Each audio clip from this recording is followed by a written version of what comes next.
بسم اللہ الرحمن الرحیم۔ السلام علیکم، میں سمیع ابراہیم ہوں اور آپ ہمارا یوٹیوب اور فیس بک چینل دیکھ رہے ہیں۔ پچھلے کئی گھنٹوں سے سپریم کورٹ میں ایک ڈرامہ چل رہا ہے اور قاضی فائز عیسیٰ صاحب کی سربراہی میں جو بینچ ہے وہ پی ٹی آئی کے وکیل کے ساتھ اس طرح بحث کر رہا ہے جیسے وہ الیکشن کمیشن کو ریپرزینٹ کر رہے ہیں، اور بیسیکلی جو بلہ پی ٹی آئی کا انتخابی نشان جو پشاور ہائی کورٹ نے کہ ڈویژن بینچ نے واپس دے دیا پی ٹی آئی کو کہ کسی طرح وہ بلہ چھین کر اور وہ الیکشن کمیشن کے حوالے کر دیا جائے۔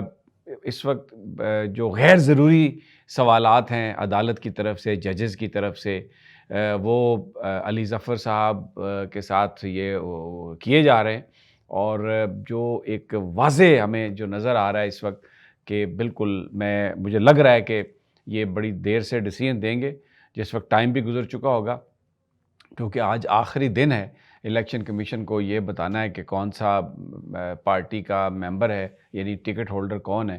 تو تحریک انصاف جو ہے پھر اس کے سارے امیدوار جو ہیں وہ آزاد ہو جائیں گے، انلیس وہ کسی اور، جیسے میں نے پچھلے ویلاگ میں آپ کو بتایا، پی ٹی آئی نظریاتی یا کسی اور جماعت کے ساتھ وہ اگر کر لیں اتحاد، تو پھر وہ اس کے ٹکٹ پر الیکشن لڑ سکتے ہیں۔ لیکن ابھی، اور جس طریقے سے بات کی جا رہی ہے، آج چیف جسٹس صاحب نے نیاز اللہ نیازی صاحب جو ہیں، جو سابق ایڈوکیٹ جنرل ہیں اسلام آباد کے، اور یہ جو پی ٹی آئی کا الیکشن ہوا اس کے وہ چیف الیکشن کمشنر تھے، ان کے ساتھ بھی ان کی جو ہے وہ تھوڑا تلخ کلامی ہوئی ہے، کیونکہ جس انداز میں وہ قاضی صاحب سوال کرتے ہیں، اور ایک جو ٹی وی پر جو امپریشن مجھے آیا، میں نیاز اللہ نیاز کے ساتھ جو ان کا مکالمہ ہے میں اس کی تفصیل آپ کو بعد میں بتاتا ہوں، لیکن جو ان کی گفتگو سے تینوں جج صاحبان، ایک صاحبہ اور دو جج صاحب، ان کی جو گفتگو اور سوالات سے وہ صرف ایک چیز ثابت کرنے کی کوشش کر رہے ہیں کہ پی ٹی آئی کے اندر کوئی جمہوریت نہیں ہے، پی ٹی آئی کی لیڈرشپ جھوٹی ہے، یہ الیکشن نہیں ہوئے، اور یہ کہا جا رہا ہے کہ الیکشن ہوئے، اور پھر یہاں تک کہ وہ جو عمران خان صاحب کہتے ہیں نا نون لیگ کو، نواز شریف کو، انہوں نے کہا کہ رسیدیں دو ایونز فیلڈ فلیٹ کی، تو جو پی ٹی آئی کی جو الیکشن کی فیس ہے وہ 50,000 روپے تھی، تو آج مسرت ہلالی صاحب نے کہا رسیدیں دیں، یعنی وہ اس کی ریسیٹس دیں، کو کاغذ دکھائیں، یہ قاضی فائز عیسیٰ صاحب نے بھی کہا، محمد علی مظہر صاحب نے بھی کہا۔ تو بالکل جو جج ہیں وہ آج بیٹھ کر جو گفتگو کر رہے ہیں، ایسا لگ رہا ہے کہ وہ چہرے تو ان کے اپنے ہیں، لیکن ان کی زبانیں نون لیگ کی زبانیں ہیں، زبانیں نواز شریف کی زبانیں ہیں، اور وہ صرف پاکستان کی قوم کے سامنے اس طرح کنفیوز کر کے گفتگو کر کے کہ کچھ کاغذ تو دکھا دیں۔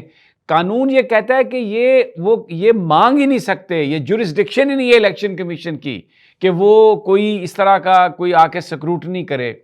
پڑھ کے بتایا علی ظفر نے کہ اپنے اختیارات سے تجاوز کیا، اور پھر ہم سب کو پتہ ہے دوسری جماعتوں میں جو الیکشن ہوتے ہیں کس طرح یہ نواز شریف صاحب بلا مقابلہ الیکٹ ہوئے، ان کی جماعت میں کوئی بندہ بھی ووٹ نہیں ہوا، اور وہ تو کلٹ ہے۔ عمران خان نے تو کسی اپنے رشتہ دار کو، عزیز کو انہوں نے نہیں کرایا، وہ تو اس وقت ایک مخصوص حالات تھے، اور اس میں کیونکہ یہ ساری پخ الیکشن کمیشن نے اس لیے لگائی کہ وہ بلہ انتخابی نشان لینا چاہتا تھا عمران خان کی پارٹی سے، تاکہ یہ ایک پارٹی بطور پارٹی یہ الیکشن ہی نہ لڑ سکے۔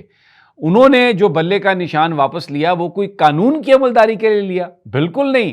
باقی جو سارا کچھ ہو رہا ہے، جس طرح کینڈیڈیٹس کو اغوا کیا گیا، تجویز کنندگان کو اور تائید کنندگان کو، اور الیکشن کمیشن نے آگے کہا جی کہ بالکل سب ٹھیک ہو رہا ہے، ان کی مرضی کے افسر لگائے، R Os, D R Os, مکمل طور پر قاضی فائز وہ جو ہیں چیف الیکشن کمشنر وہ نون لیگ کے لیے کام کر رہے ہیں، تو قاضی فائز صاحب بھی آئے اور انہی کے ساتھ انہوں نے بھی وہی کام شروع کر دیا۔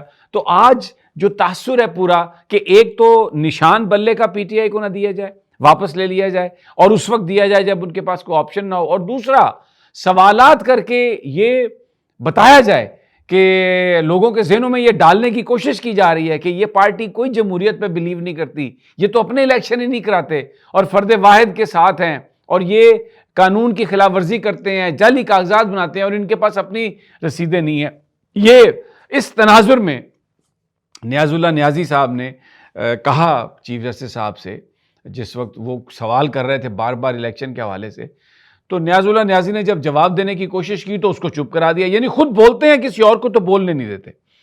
تو یہ بھی شکر ہے کہ لائیو آ رہا ہے، پوری قوم دیکھ رہی ہے، پوری طرح یہ ایکسپوز ہو رہے ہیں. تو ان کے ساتھ انہوں نے گفتگو شروع کر دی. تو اس نے کہ یہ نئے نئے چہرے آ رہے ہیں اور یہ پھر کلچر جو ہے.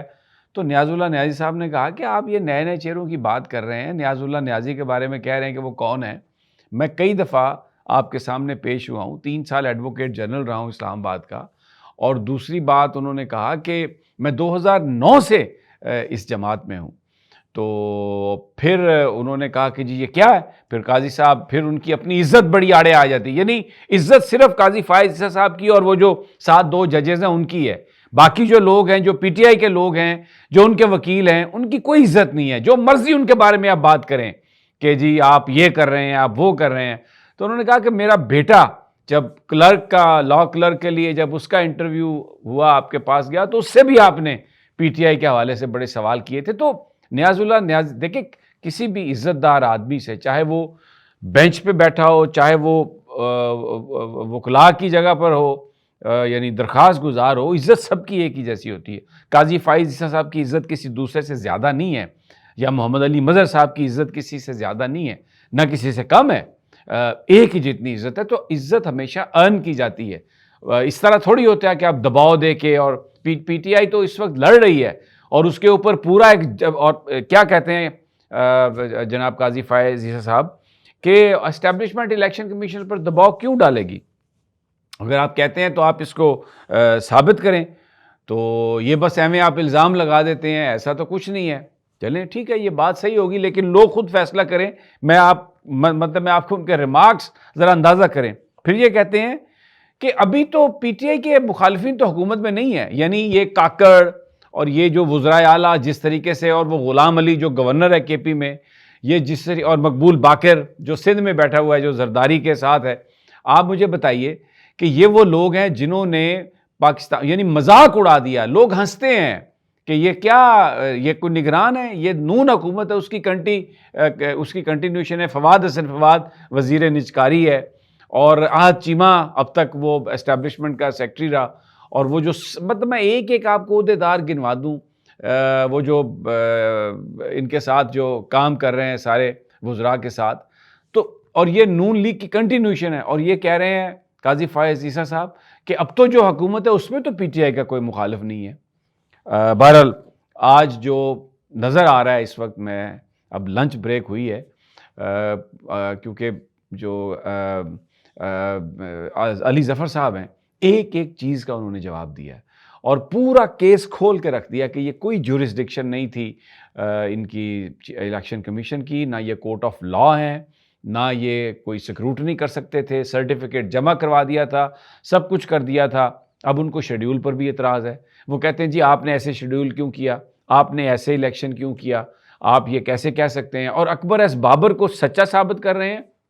یعنی یہاں تک کہہ دیا ہے کہ یہ بتائیں کہ کیسے، ہمیں کیا پتا کہ عمران خان صاحب نے علی گوہر، بیرسٹر گوہر کو نامینیٹ کیا ہے یا نہیں کیا. اور کل اگر گوہر صاحب آ کے، عمران خان صاحب آ کے یہ کہہ دیں کہ میں نے تو نہیں کیا ان کو نامینیٹ، تو پھر کیا ہوگا. اور بات پہ تضحیح کا میز، کوئی پرچہ تو دکھا دیں، کوئی رسید تو دکھا دیں، کوئی کاغذ تو دکھا دیں. آج چیف جسٹس بننے کی بجائے وہ پی ٹی آئی اور عمران خان کے دشمن زیادہ، اور الیکشن کمیشن کے فیصلے کو ڈیفینڈ کرنے کی کوشش میں اپنے آپ کو اس طرح انہوں نے ایکسپوز کیا. بہرحال یہ ڈرامہ جاری ہے، لیکن یہ جو بھی ڈرامہ ہے اس سے کوئی خیر کی خبر نہیں ہے میرے حساب سے. اور یہ آنے والے دنوں میں پاکستان میں کرائسس بہت شدید ہو جائے گا. اگلی ویڈیو تک اجازت، اللہ نگہبان.